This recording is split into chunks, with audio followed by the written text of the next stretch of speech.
Boa noite, meus irmãos. Uma alegria, prazer muito grande estar aqui mais uma vez para compartilhar a palavra com vocês. Eu amo muito a palavra de Deus, amo muito compartilhar a palavra. A expectativa é que o Senhor fale conosco nessa noite. A expectativa é que Ele comunique o que Ele desejar aqui conosco. Amém? Você está com expectativa para essa noite? Amém. O assunto que eu quero falar nessa noite, o tema da minha mensagem é: preparai o caminho do Senhor. Amém? Você pode repetir isso comigo? Muito bem. Dentro dessa mensagem, eu vou dividi-la em 3 pontos para facilitar a nossa compreensão. Nós vamos falar bastante sobre a vida de João Batista e nós vamos falar sobre a missão, o mensageiro e a mensagem. A missão, o mensageiro e a mensagem. Nós vamos falar sobre uma igreja que prepara o caminho para o retorno de Jesus para esta terra. Esse assunto é um assunto muito importante. Eu tenho tentado acompanhar a série de mensagens que os irmãos têm feito aqui sobre até que Ele venha, a volta de Jesus. E eu creio muito forte que nesses dias o Senhor, Ele está cada vez mais querendo enfatizar esse assunto conosco. Se você está um pouquinho situado aí dos últimos acontecimentos, nós estamos presenciando um evento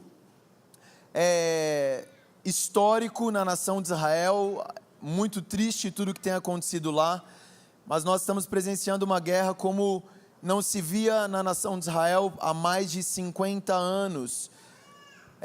E nós não estamos afirmando que o que está acontecendo lá é cumprimento de profecia bíblica, mas o nosso papel como cristãos é olhar para a palavra de Deus e olhar para as coisas que estão acontecendo ao nosso redor, e o alerta de Jesus é para nós vigiarmos em relação ao retorno dele. Se vocês lembram, eu sei que a comunidade de vocês aqui também passou por esse período de 40 dias de jejum e intercessão pela nação de Israel. E poucos meses depois desse período de uma batalha espiritual, orando por Israel, nós vemos uma guerra acontecendo lá. Então, eu estou querendo dizer que o mundo, gente, as coisas não estão acontecendo de forma aleatória. Deus, Ele é o Senhor da história. Deus, Ele está no controle de todas as situações. Deus, Ele sabe aquilo que Ele está fazendo. E nós precisamos estar atentos. Nós estamos próximos do retorno de Jesus para essa terra. Amém? Você crê nisso? Coisa boa, né, gente? Nosso Deus, nosso Jesus está vindo para estabelecer o reino dele sobre a terra.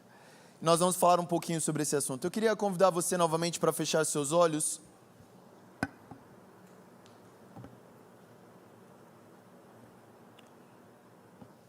Senhor, nós oramos agora pedindo que o Senhor venha sobre nós com espírito de sabedoria, espírito de revelação, que o Teu Espírito fale conosco, abra nossa mente, abra o nosso coração para a Tua palavra, para o Teu Evangelho.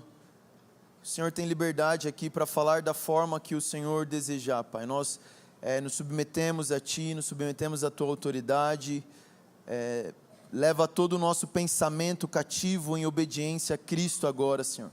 Eu oro por cada mente e por cada coração que está aqui agora, Senhor. Conduza-nos em obediência ao Teu Evangelho.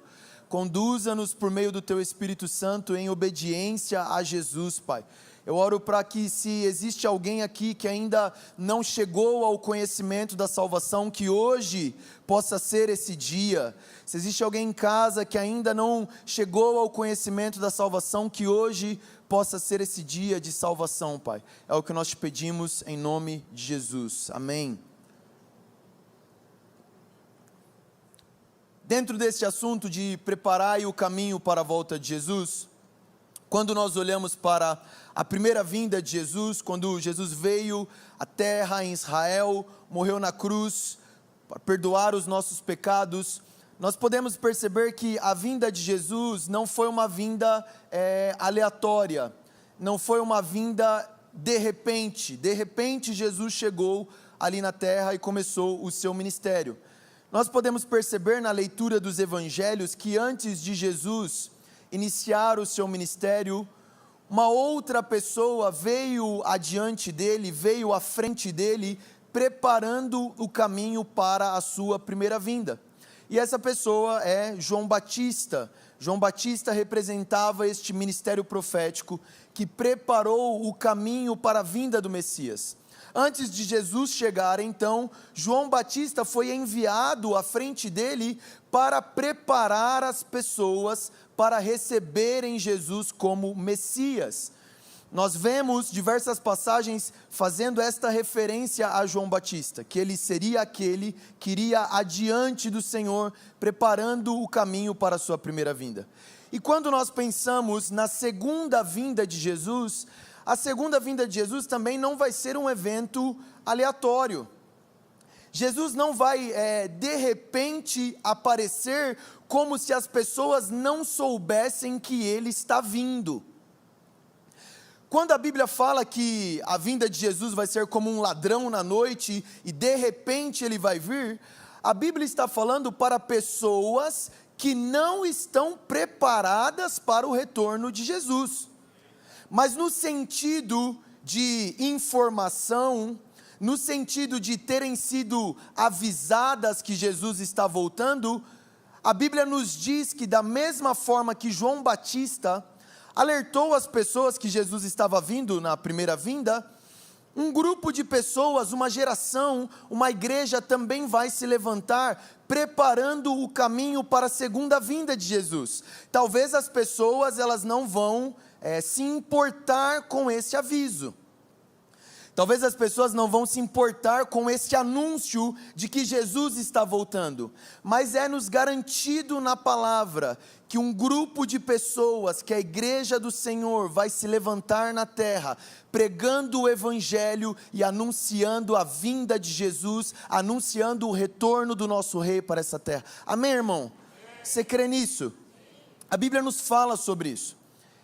Nós vamos então ver esses 3 pontos. O primeiro ponto, a missão deste precursor, a missão desta igreja que prepara o caminho para a volta de Jesus.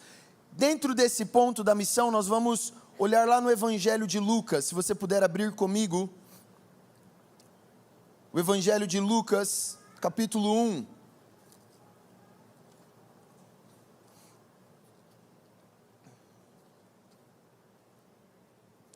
Evangelho de Lucas, capítulo 1, vamos no versículo 17.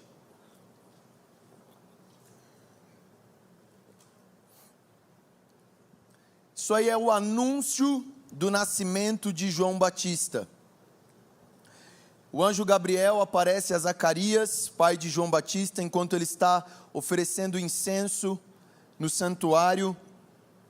E Gabriel diz o seguinte a respeito da missão de João Batista. Ele diz: ele irá adiante do Senhor, no espírito e no poder de Elias, para fazer voltar o coração dos seus pais aos seus filhos, e os desobedientes à sabedoria dos justos, para deixar um povo preparado para o Senhor. E no versículo 76 aí do capítulo 1, o cântico de Zacarias é uma profecia de Zacarias sobre o filho dele, João. E você, menino, será chamado profeta do Altíssimo, pois irá adiante do Senhor para lhe preparar o caminho, para dar ao seu povo o conhecimento da salvação mediante o perdão dos seus pecados. Nesses 2 versículos nós podemos dividir aqui a missão de João Batista e a missão deste ministério precursor que vai preparar a volta de Jesus, o caminho para a volta de Jesus, em 2 aspectos. O primeiro aspecto dessa missão é ir adiante. Nós vimos aqui na passagem que a missão de João Batista era ir adiante, era ir primeiro, era ir à frente de Jesus, era ser um precursor. Antes de Jesus chegar, João Batista precisava chegar e alertar as pessoas de sua época: o reino de Deus está chegando. Jesus está vindo após mim. Vocês precisam então se preparar para a vinda de Jesus. Esta era a missão de João Batista. A missão dele era ir adiante, era ir à frente de Jesus, como um precursor. Mas, quando nós falamos sobre ir adiante, ir à frente como um precursor, nós não estamos falando simplesmente de alguém que vai primeiro, anunciando que alguém está chegando. Quando a palavra nos diz que João Batista era um precursor, nós estamos dizendo que, na vida de João Batista, Deus antecipou processos que ele faria com todo o povo de Israel. Aquilo que Deus almejava fazer com todo o povo de Israel, ele começou a fazer primeiro na vida de João Batista. E quando nós falamos sobre uma comunidade que prepara o caminho para a volta de Jesus, que vai adiante, que vai como uma comunidade precursora, anunciando o retorno de Jesus para a terra, o que nós estamos querendo dizer? Aquilo que Deus quer fazer na igreja como um todo, Ele vai começar a fazer primeiro em algumas pessoas. O lugar onde Deus quer levar toda a igreja, antes de levar toda a igreja para este lugar, Ele vai levar pessoas específicas para este lugar, como pessoas que vão estar antecipando estes processos nas suas próprias vidas. Então nós falamos que Deus ele deseja levar a igreja a um lugar de uma santidade radical para o Senhor. Quando nós falamos sobre os precursores, nós estamos dizendo que este lugar, que Deus quer levar a igreja de uma santidade radical, Ele vai levar essas pessoas antes a este lugar. Quando nós falamos que Deus quer levar a igreja a um lugar de uma vida de devoção, uma vida de oração, uma vida de jejum, Deus vai pegar essas pessoas e vai levar essas pessoas primeiro a este lugar. Isto é ser um precursor. Aquilo que Deus quer fazer em toda a igreja, Ele vai começar a fazer primeiro na sua vida. Você está disposto a ser um precursor para a vinda de Jesus? Mas deixa eu te dizer, é um pouco complicado de vez em quando. Porque você imagina um contexto que você vai precisar viver uma realidade que ninguém ainda está vivendo essa realidade. Você vai precisar entrar em algumas coisas que Deus vai pedir a você, que as outras pessoas ainda não entraram. Elas vão entrar ainda na frente, mas o seu chamado é ser um antecipador destes processos. Por que João Batista era tão estranho? Por que a vida e o estilo de vida dele era tão estranho para as outras pessoas? Porque ele estava vivendo, digamos assim, fora de época. Ele estava antecipando algo que todos seriam chamados a viver. Então não estranhe se quando o Senhor te chamar para este lugar, você começar a se parecer um pouco estranho aos olhos das pessoas. Amém, irmão? Isso é ser um precursor. Mas a segunda coisa que o texto fala é que João Batista, a missão dele tinha a ver com preparar pessoas para a volta de Jesus. Às vezes fica muito subjetivo e etéreo quando nós falamos que nós devemos preparar o caminho para a volta de Jesus. Quando nós falamos que devemos preparar o caminho para a volta de Jesus, nada mais é do que preparar pessoas para a volta de Jesus. Preparar pessoas para responderem de forma correta aos eventos que antecedem a vinda de Jesus. E é muito propício à época que nós estamos vivendo, porque nós podemos notar alguns tipos de pessoa na época em que nós estamos vivendo. Nós estamos presenciando uma guerra lá em Israel. Alguns anos atrás nós passamos por uma pandemia. E quando nós passamos por esses eventos, nós podemos observar dois tipos de pessoa. Pessoas que rapidamente ficam desesperadas. Irmão, qual foi a época que as igrejas mais encheram nesses últimos anos? A pandemia. Porque as pessoas ficaram com medo. É a volta de Jesus. a gente precisa ir para a igreja, a gente precisa arrumar a nossa vida. E se você veio na pandemia e está aqui até hoje, graças a Deus por isso.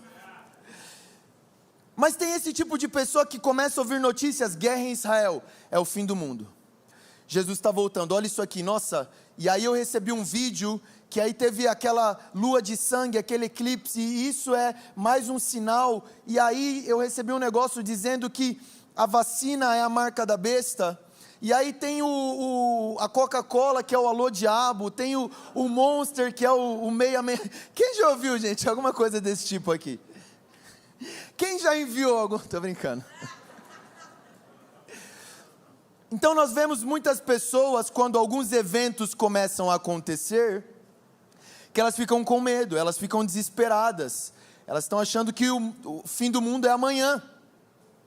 Mas em contrapartida, tentando fugir deste lado, existem muitas outras pessoas que acabam dizendo, ó pessoal, para de ficar procurando sinal nas coisas, o que importa é a primeira vinda de Jesus Cristo, você precisa se apegar na cruz. A Bíblia diz que Jesus vai voltar e está escrito que Ele vai voltar e é assim mesmo.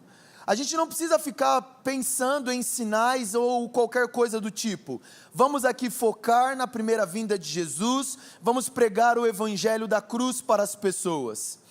E eu creio que as pessoas que vão estar preparadas para a vinda de Jesus são as pessoas que não estão nem deste lado do desespero, mas também são pessoas que não estão desse lado da quase falta de esperança esperança e expectativa em relação ao retorno de Jesus.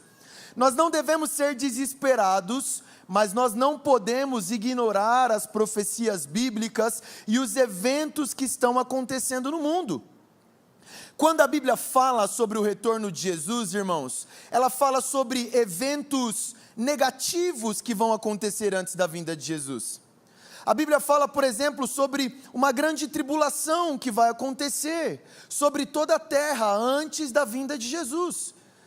A Bíblia fala sim sobre sofrimento antes da vinda de Jesus. O Johnny estava falando sobre isso alguns domingos atrás. Mas a Bíblia também fala sobre eventos extremamente positivos. A Bíblia fala que antes da vinda de Jesus, nós vamos experimentar o maior avivamento que a igreja já viveu. A Bíblia fala que antes da vinda de Jesus, o evangelho do reino vai ser espalhado em todas as nações. Então não são apenas eventos negativos, são eventos positivos também. E nós devemos estar preparados para ambos os eventos, os positivos e os negativos.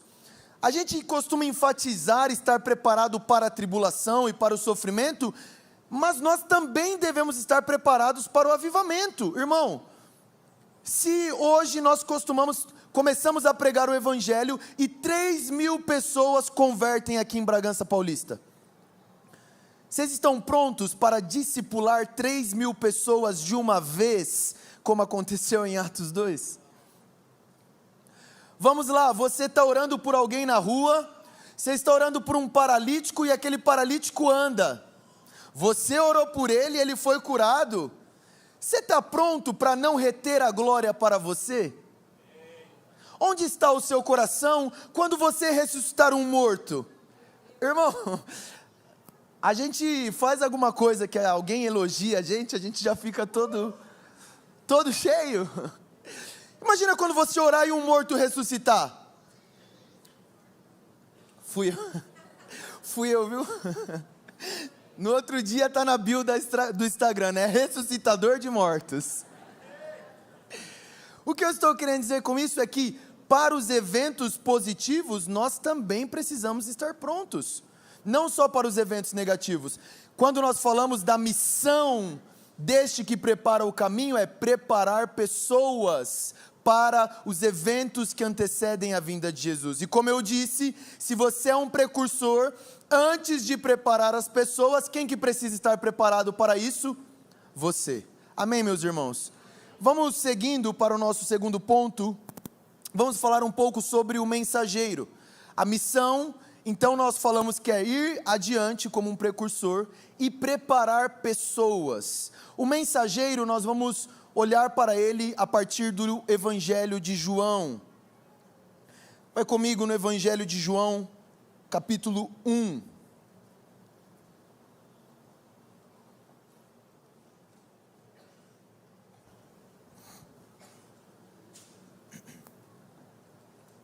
Vamos observar aqui o que João Batista fala sobre ele mesmo. Nós vimos um pouco da missão de João Batista, e agora vamos ouvir um pouco do testemunho que João Batista tem sobre ele, o mensageiro, a pessoa. Evangelho de João, capítulo 1, versículo 19. Este foi o testemunho de João, quando os judeus de Jerusalém enviaram sacerdotes e levitas para lhe perguntarem quem ele era. Ele confessou e não negou, declarou abertamente: não sou o Cristo. Perguntaram-lhe então: quem é você? É Elias? E ele disse: não sou. É o profeta? E ele respondeu: não. Versículo 22, finalmente perguntaram: quem é você? Dê-nos uma resposta para que levemos aqueles que nos enviaram. Que diz você acerca de si próprio? Então perceba que esses sacerdotes e esses levitas, eles estão com uma missão de descobrir quem é esse tal de João. E eles estão insistentes nessa missão. Olha, João, quem é você? Vamos lá. João começa: eu não sou o Cristo. Primeira coisa que eu quero deixar claro: não sou o Messias. Então você é Elias? Não sou Elias. Você talvez então é o profeta? Não sou o profeta. João, por favor, então, nós precisamos dar uma resposta para aqueles que nos enviaram. Diga-nos, quem é você? Qual é o testemunho que você tem sobre você mesmo? O que aqueles homens estão pedindo a João? João, passa para nós o seu currículo. Quem é você? Onde você estudou? Qual sinagoga? Com qual mestre você estudou? Porque você está pregando aí, mas quem te autorizou? Quem é você? Nós precisamos levar essa informação para quem nos enviou. Qual é a sua identidade? Qual é o seu currículo? O que você diz sobre você mesmo? Vamos olhar a resposta de João. Versículo 23. João respondeu com as palavras do profeta Isaías: eu sou a voz do que clama no deserto, façam um caminho reto para o Senhor. Irmãos, que resposta é essa? Que tipo de resposta é essa? É uma resposta enigmática. Imagina alguém pergunta para você: fulano de tal, quem que você é? Você pode se apresentar para mim? E a pessoa fala: olha, eu sou a voz. Irmãos, ninguém é eu sou a voz. O que João está querendo dizer quando ele diz: olha, eu sou a voz que clama no deserto? E perceba algo, ele não diz simplesmente eu tenho uma voz. Ele diz: eu sou a voz. Uma voz, irmão, em si mesma, ela não tem nenhum poder em si mesma, uma voz. O que dá poder à voz é o que aquela voz carrega, é o que aquela voz está proclamando. Quando João Batista diz para aqueles que perguntam sua identidade: eu sou uma voz que clama no deserto, sabe o que ele está querendo dizer? Ele está dizendo: olha, parem de perguntar quem eu sou. Parem de querer saber sobre mim. Não interessa quem eu sou. O que interessa é a mensagem que eu carrego. Eu sou uma voz apenas. Para de ficar olhando para mim. Irmãos, nós vivemos na geração que quer saber quais são os nomes que estarão na próxima conferência. Não, eu só vou em tal conferência se soltar lá quem são os nomes. Porque aí, dependendo de quantos seguidores aquelas pessoas têm no Instagram, eu vou na conferência ou não. Nós somos esses que estamos pedindo: quem é você? Nós somos esses que queremos saber qual é o seu currículo, de onde surgiu essa pessoa. Quantos seguidores ela tem? É famosa, não é famosa? João Batista está dizendo, para com isso. As pessoas que vão preparar o caminho para a volta de Jesus não estão se importando com a sua própria identidade, mas apenas com a mensagem que elas carregam. Eu sou a voz.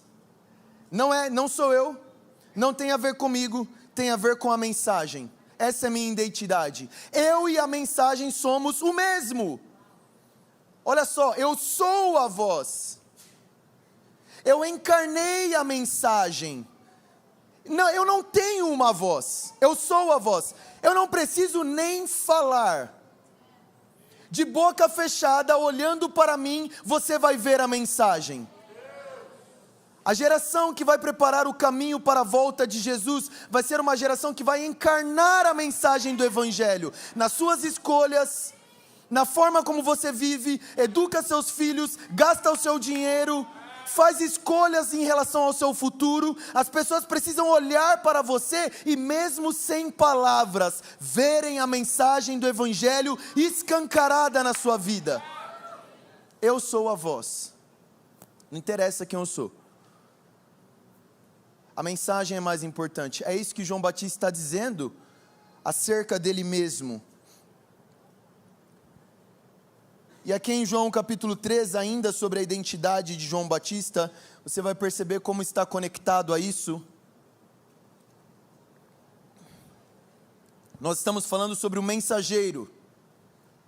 Falamos sobre a missão, e agora estamos falando sobre o mensageiro, a identidade do mensageiro. João capítulo 3, versículo 22. Depois disso, Jesus foi com seus discípulos para a terra da Judeia, onde passou algum tempo com eles e batizava. João também estava batizando em Enom, perto de Salim, porque ali havia muitas águas e o povo vinha para ser batizado. Isto se deu antes de João ser preso. Versículo 25. Surgiu então uma discussão entre alguns discípulos de João e certo judeu, a respeito da purificação cerimonial. 26. Eles se dirigiram a João e lhe disseram: Mestre, aquele homem que estava contigo no outro lado do Jordão, do qual testemunhaste, está batizando e todos estão se dirigindo a ele. A isso João respondeu: uma pessoa só pode receber o que lhe é dado dos céus. Vocês mesmos são testemunhas de que eu lhes disse, eu não sou o Cristo, mas sou aquele que foi enviado adiante dele. A noiva pertence ao noivo. O amigo que presta serviço ao noivo e que o atende e o ouve, enche-se de alegria quando ouve a voz do noivo. Esta é minha alegria que agora se completa. É necessário que ele cresça e que eu diminua. Irmãos, percebe o que está acontecendo aqui? João Batista, ele também era considerado um rabino. João Batista também tinha um grupo de seguidores que andava com ele. João Batista também, batizava as pessoas. João Batista também tinha o seu ministério. E na época, era um dos ministérios mais populares de Jerusalém. Era um ministério que estava causando o maior frenesi em Jerusalém. E de repente, os discípulos de João Batista começam a perceber que tem um outro ministério ficando mais evidente que o ministério dele. E isso é um sinal de preocupação para os discípulos de João. E eles vão até João e falam: mestre, seguinte, temos um problema. Aquele que você estava testemunhando, eu imagino que os discípulos talvez falaram: olha, você ficou falando muito dele, as pessoas estão seguindo ele agora. E era isso que os discípulos estavam se queixando. Olha, você está perdendo seguidores para Jesus. Ele está batizando do outro lado e as pessoas estão seguindo ele. Nós estamos nos tornando cada vez menores. João, o seu ministério está em decadência. Irmãos, João olha para os discípulos dele, assim, vocês estão entendendo alguma coisa? Eu estava trabalhando justamente para isso. O meu ministério era que o ministério dele crescesse e o meu diminuísse. O meu ministério era tornar ele famoso e eu insignificante. João está dizendo, irmãos, prestem atenção, isso é a minha alegria. É justamente para isso que eu trabalhei, para que Jesus seja conhecido. É necessário que ele cresça e eu diminua. Irmãos, aparentemente nós estamos vivendo exatamente o oposto disso. Nós queremos elogios, nós queremos reconhecimento, nós queremos fama, queremos palco, luzes, microfone, queremos sempre subir de cargo. Ah, eu preciso de algum cargo ali na igreja para estar mais em evidência. Não, eu preciso ser mais relevante. Ninguém sabe o meu nome, eu preciso ser um pouco mais conhecido, eu preciso ser um pouco mais famoso. João estava percorrendo o caminho oposto. João, você está perdendo seguidores. Este é o objetivo, é esta a missão, que ele cresça, que ele apareça, e que eu diminua. Não interessa se as pessoas não lembrarem o meu nome. Irmão, pensa aí na vida de João Batista, 30 anos no deserto, um ministério de aproximadamente 8 meses, não foi escolhido como um discípulo de Jesus, não pregou nas grandes sinagogas de Jerusalém, foi preso, morreu decapitado, enquanto Jesus ainda estava vivo e poderia libertá-lo da cadeia. Mas ele entendeu que era necessário que ele saísse de cena e deixasse Jesus aparecer. Irmãos, a igreja que vai preparar o caminho para a volta de Jesus é uma igreja que não vai roubar a atenção para si mesmo. Ele diz, eu sou o amigo do noivo, eu sou o padrinho, eu sou aquele que faz cada vez mais a noiva se apaixonar pelo noivo, e não por mim mesmo. Eu não posso chamar atenção para mim, voltem os olhos para Jesus, esta é a minha alegria. A minha pergunta para você é, qual é a sua alegria? Quando você é glorificado ou quando Jesus é glorificado? Quando é que a sua alegria se completa?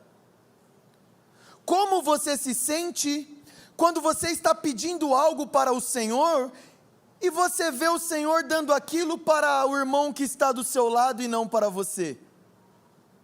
A sua alegria, ela é completada quando um irmão seu recebe uma bênção? Ou isso fere o seu ego? Quando você vê um outro irmão desenvolvendo, um outro irmão crescendo, um outro irmão muitas vezes fazendo algo melhor do que você, como você se sente? O sentimento de João Batista é necessário que Jesus apareça, seja na vida do irmão, ou seja na minha vida, seja em ministério tal, seja no meu ministério. O que eu quero é que Jesus apareça. O que eu quero é avivamento. Irmão, se o avivamento cair aqui em Bragança, na família Discope, todo mundo de Montemor vai vir para cá, tá? A gente quer avivamento. Como você se sentiria? E aí, meu mentor, Haroldo, ele fala uns negócios que às vezes é difícil de... Esses dias ele perguntou para a gente assim, o que vocês fariam se o avivamento caísse na Universal do Reino de Deus?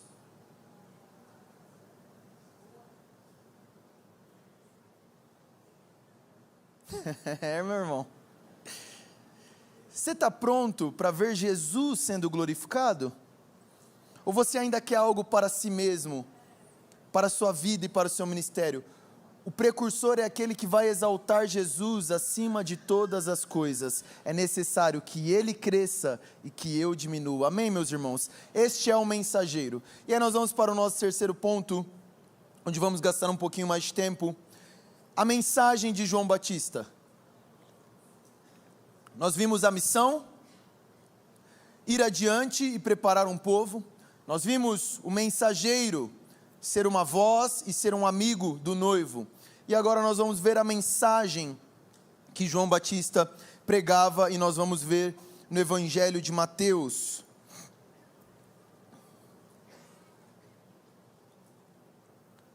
Mateus capítulo 3.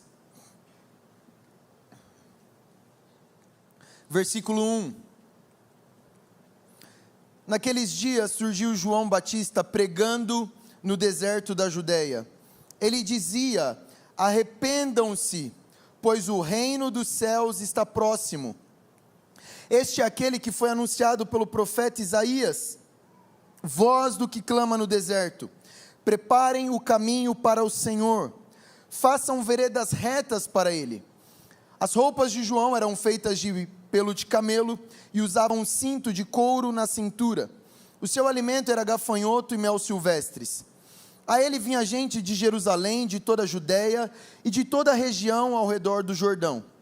Confessando seus pecados, eram batizados por ele no rio Jordão. Quando viu que muitos fariseus e saduceus vinham para onde ele batizava, disse-lhes: raça de víboras, quem lhes ensinou a fugir da ira vindoura? Uma mensagem doce, né, de João Batista. Que pessoa agradável. Raça de víboras. As pessoas foram lá, raça de víboras, filhos da serpente, filhos de Satanás. Quem vos ensinou a fugir da ira que está vindo? Quem vos ensinou a fugir da ira vindoura? Onde é que João Batista aprendeu a pregar? E o livro de Lucas diz que João Batista estava pregando o Evangelho. E aqui, para nós entendermos a mensagem deste precursor que foi João Batista, nós precisamos entender a principal passagem da Bíblia que João Batista se identificava. Eu sou a voz que clama no deserto, Isaías 40. Vamos em Isaías 40 comigo.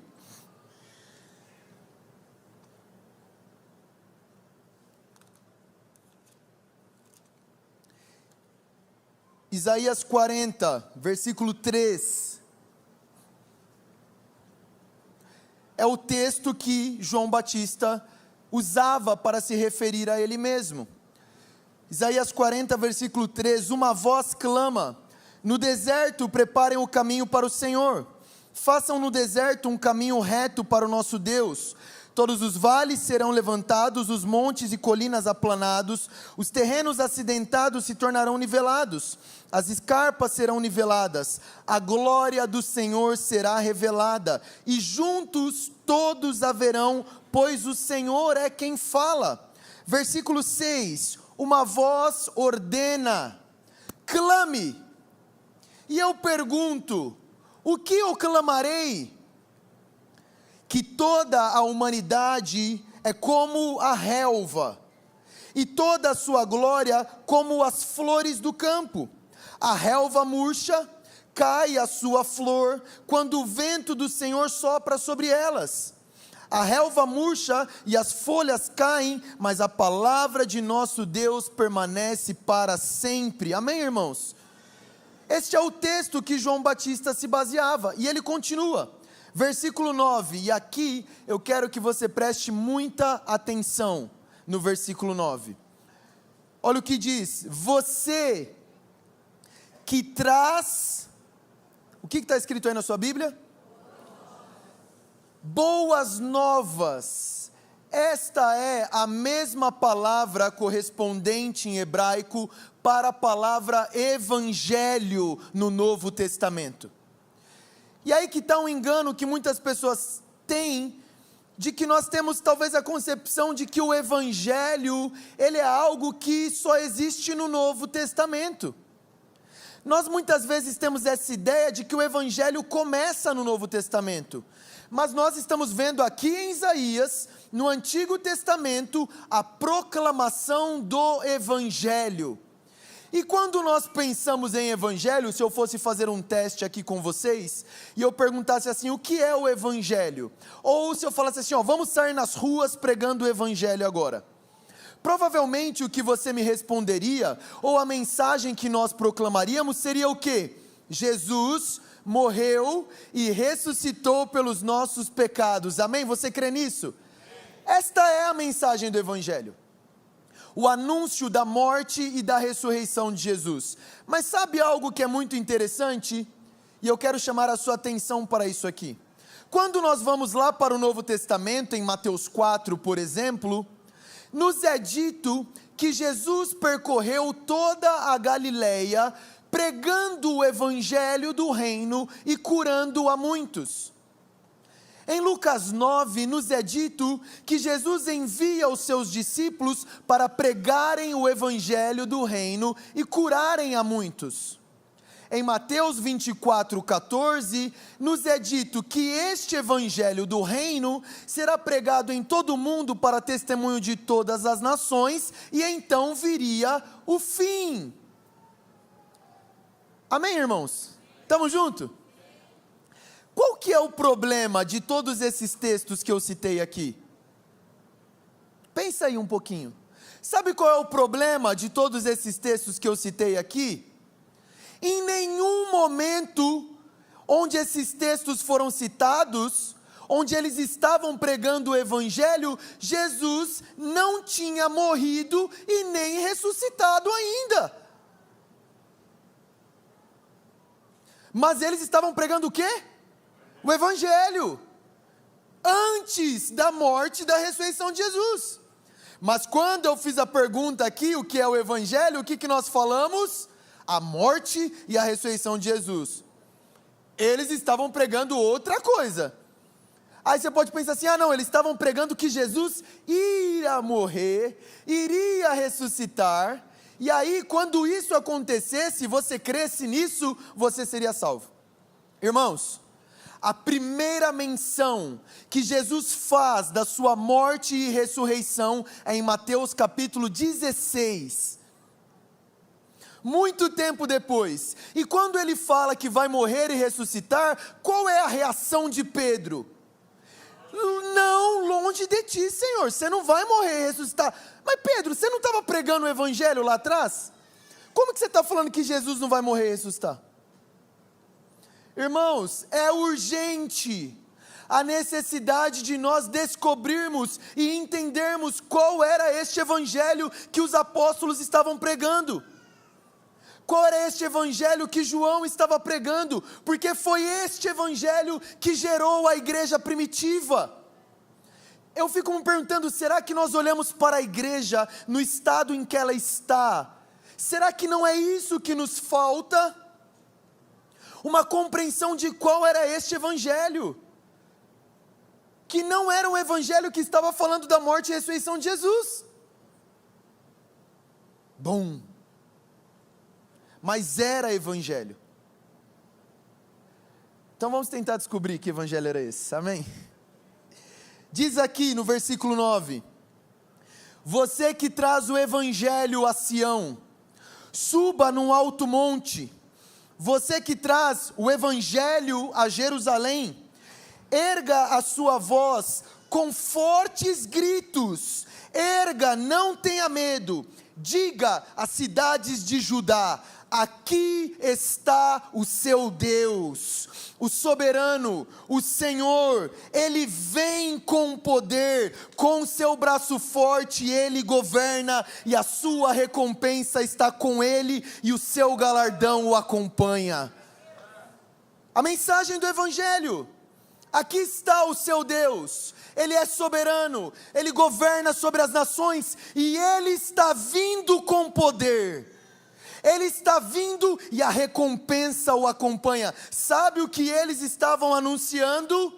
a segunda vinda de Jesus Cristo. A segunda vinda de Jesus é parte essencial do Evangelho do Reino de Deus. Tem mais, Isaías 52.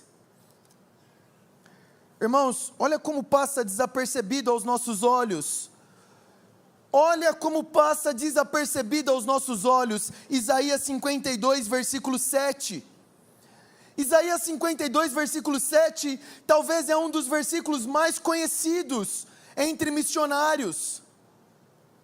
Quando a gente fala sobre evangelismo, aí, o ministério de evangelismo, esse versículo aí é o versículo principal. Quando a gente vai orar por alguém que vai ser enviado, a gente usa esse versículo.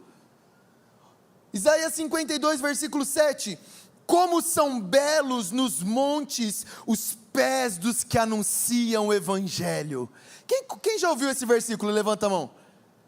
Esse versículo é famoso, é conhecido, e ele continua, que proclamam a paz, que trazem boas notícias, que proclamam salvação, que dizem a Sião o quê? O teu Deus reina. Mais um texto, Isaías 61, outro texto extremamente famoso.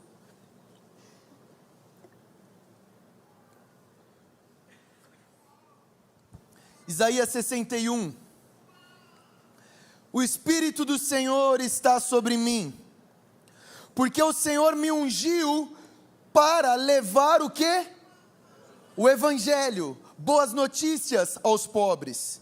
Enviou-me para cuidar dos que estão com o coração quebrantado, anunciar libertação aos cativos, liberdade aos que estão em trevas prisioneiros, para proclamar o ano da bondade do nosso Deus. Amém, irmãos?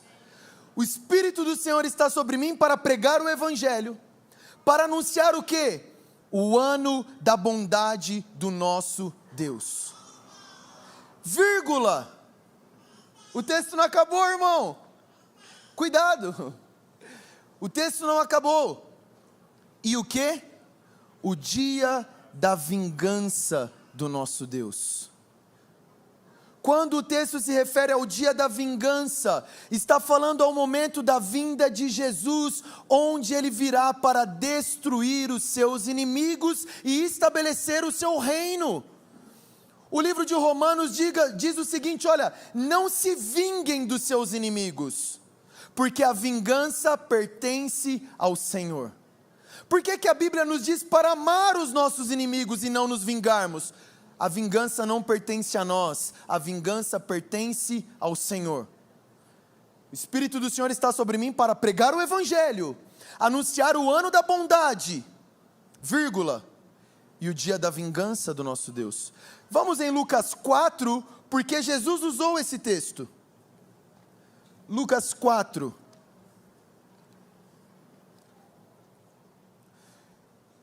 Olha esta passagem, o que está acontecendo. Jesus está em Nazaré, a sua cidade onde ele viveu, passou a infância. Versículo 16, ele foi a Nazaré, onde havia sido criado, e no dia de sábado entrou na sinagoga como era de costume, e levantou-se para ler. Foi-lhe entregue o livro do profeta Isaías, abriu e encontrou o lugar onde está escrito: o Espírito do Senhor está sobre mim, porque Ele me ungiu para pregar boas novas aos pobres. Ele me enviou para proclamar liberdade aos presos e a recuperação da vista aos cegos, para libertar os oprimidos e proclamar o ano da graça do Senhor. Então, ele fechou o livro, devolveu ao assistente e sentou-se. E na sinagoga todos tinham os olhos fixos nele. E ele começou a dizer-lhes: hoje se cumpriu a escritura que vocês acabaram de ouvir. Jesus está dizendo que ele é o cumprimento de Isaías 61. Ele é aquele que foi ungido para pregar o evangelho e para proclamar a libertação aos oprimidos. Se você está aqui nessa noite e você nunca ouviu a mensagem do evangelho, esta é a mensagem do evangelho. Existe libertação aos que estão oprimidos. Existe libertação àqueles que estão no cativeiro do pecado e de Satanás. São boas notícias para você. E ele diz, anunciar o ano da graça do Senhor. Irmãos, nós estamos vivendo nesta temporada, o ano da graça do Senhor. Venham todos porque é de graça. Venham beber da fonte de Jesus Cristo porque é de graça. A salvação não se paga. Jesus morreu na cruz, ressuscitou para o perdão dos nossos pecados e basta você ter fé e se arrepender para você receber dessa graça. O ano aceitável do Senhor, as portas estão abertas, venham todos. O ano aceitável do Senhor, o ano da graça. Hoje Jesus diz, se cumpriu. Mas, se você é um leitor atento, e se você está prestando atenção na pregação, você percebeu uma diferença naquilo que Jesus recitou e no texto de Isaías 61. O texto de Isaías 61, o final diz, o ano aceitável do Senhor, vírgula, e o dia da vingança do nosso Deus.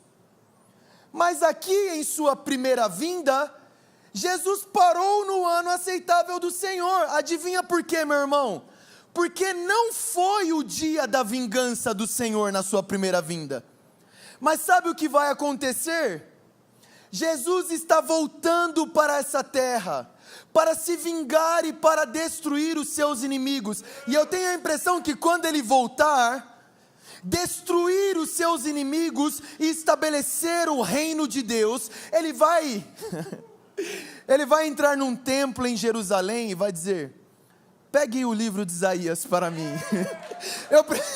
eu preciso continuar um trabalho que eu comecei há 2000 anos atrás, e ele vai ler Isaías do início ao fim e vai dizer, hoje se cumpriu esta palavra. O evangelho que nós pregamos, ele anuncia o ano aceitável do Senhor. Venham todos, é de graça, venham beber. Venham todos, existe libertação, existe perdão dos pecados, não interessa o que você fez, não interessa por onde você viveu, não interessa se alguns minutos antes deste culto você estava pecando. A cruz e o sangue de Jesus é suficiente para a sua salvação, para a sua libertação, para libertar você das algemas de Satanás e do pecado, para te livrar para sempre do inferno. É de graça, vem. Mas você precisa estar ciente de algo. Se você não vier, essa janela de graça, essa janela de oportunidade vai se fechar quando Jesus voltar. E quando Jesus voltar, não vai ser mais o ano aceitável do Senhor, mas vai ser o dia da vingança do nosso Deus. E se hoje, pelo amor de Deus, entenda isso, você que está me ouvindo, se você ainda não entregou a sua vida a Jesus Cristo, e eu não estou falando sobre vir à igreja, eu estou falando uma entrega completa a Jesus Cristo. Se você ainda não se entregou completamente a Jesus Cristo, quando Ele voltar, sobre você vai ser o dia da vingança. Quando Ele voltar, você não vai estar ao lado do povo de Deus, mas você vai estar ao lado dos inimigos de Deus. O reino de Deus está vindo, e se você não se arrepender dos seus pecados, e crer no amor de Deus, que morreu e se entregou por você, e você não entregar a sua vida a Jesus Cristo, quando Ele voltar, você ficará de fora do reino de Deus. Jesus está voltando, irmão, e a hora de você responder ao Evangelho é agora. A hora de você tomar uma decisão de entregar a sua vida por completo a Jesus Cristo é agora. O tempo é urgente. Jesus está voltando e depois que Ele voltar não dá mais tempo. A janela de graça, de misericórdia é agora. E é justamente por isso que deve haver em nossos corações uma urgência na pregação do Evangelho. Porque quando Jesus voltar, não dá mais tempo. É o dia da vingança do Senhor. Esta é a mensagem do Evangelho. A mensagem que fala da primeira e da segunda vinda de Jesus. É esta mensagem que prepara a igreja para a vinda de Jesus. Que fala de graça, de amor, de misericórdia. Era esta mensagem que os apóstolos pregavam. Pedro pregou isso em Atos, Paulo pregou isso em Atos, falando da primeira e da segunda vinda de Jesus, o Evangelho completo que nos salva, nos santifica e que nos garante a glorificação do nosso corpo e a entrada no reino vindouro. Irmão, você não deve ter medo do retorno de Jesus. Se você está com medo da volta de Jesus, é porque você ainda teme que sobre você seja o dia da vingança. Mas se você entendeu e abraçou a cruz, a coisa que você mais anseia é o retorno de Jesus. Se você abraçou a cruz do Calvário, você pode estar confiante com ousadia de que você vai ser um participante do reino de Deus. Porque não tem a ver com os seus méritos, mas com os méritos de Jesus Cristo, o nosso Senhor. Esta é a mensagem do Evangelho. É com essa mensagem que nós vamos preparar o caminho para a volta de Jesus. É este Evangelho do reino que precisa ser pregado nas nações. Irmãos, as pessoas estão dormindo. Em Mateus capítulo 24, Jesus diz que a vinda do Filho do Homem será semelhante aos dias de Noé. As pessoas estão distraídas, as pessoas estão buscando viver as suas vidas, as pessoas só se importam com elas mesmas, e às vezes não há nada de errado, de pecaminoso, de ilícito, mas é uma distração em relação a dinheiro, a emprego, a ocupações da vida, e faculdade, e até mesmo o ministério muitas vezes. E o texto diz que Noé entrou na arca e as pessoas não perceberam. Noé estava pregando. A Bíblia diz que Noé era um pregador da justiça. Ele estava avisando as pessoas: vai chover, eu estou construindo essa arca porque vai chover. E perceba que Noé era um precursor, porque não existia chuva. Maluco! O que é isso que você está construindo, Noé? É uma arca. O que é arca? Ninguém sabia o que era. Mas entende que ele está um passo à frente dos outros? E vivendo realidades que os outros deveriam de viver? E ele era taxado de louco. Mas quando a primeira gota de chuva caiu, o homem mais louco de sua época se tornou o homem mais sábio de sua época. Irmãos, existe uma tempestade se aproximando. A comunidade de vocês precisa construir essa arca por meio da pregação do Evangelho e anunciar: Jesus está vindo. Confie na obra de Jesus na cruz. Ainda, irmão, deixa eu te falar uma coisa agora muito séria. Se você ainda está vivo, ainda dá tempo. Enquanto você estiver vivo, ainda existe esperança. Talvez você está me ouvindo e pensando que eu já fui longe demais em uma vida de pecado. Talvez você está me ouvindo e você está pensando: eu sinto que eu não me entreguei 100%, tem áreas na minha vida que eu ainda resisto muito e eu não sei se eu consigo entregar. Se você está me ouvindo agora, se você está vivendo nesta geração, se você está vivendo nesses dias, se você ainda está respirando, ainda dá tempo, ainda existe esperança, as portas da arca ainda estão abertas. As portas da graça, da redenção, do evangelho, da cruz, os braços de Cristo estão abertos para você, independente de quem você seja. E você precisa abraçá-lo, porque Ele está voltando. E nós precisamos estar do lado dEle quando Ele voltar. E clamar: vem Senhor Jesus, Maranata.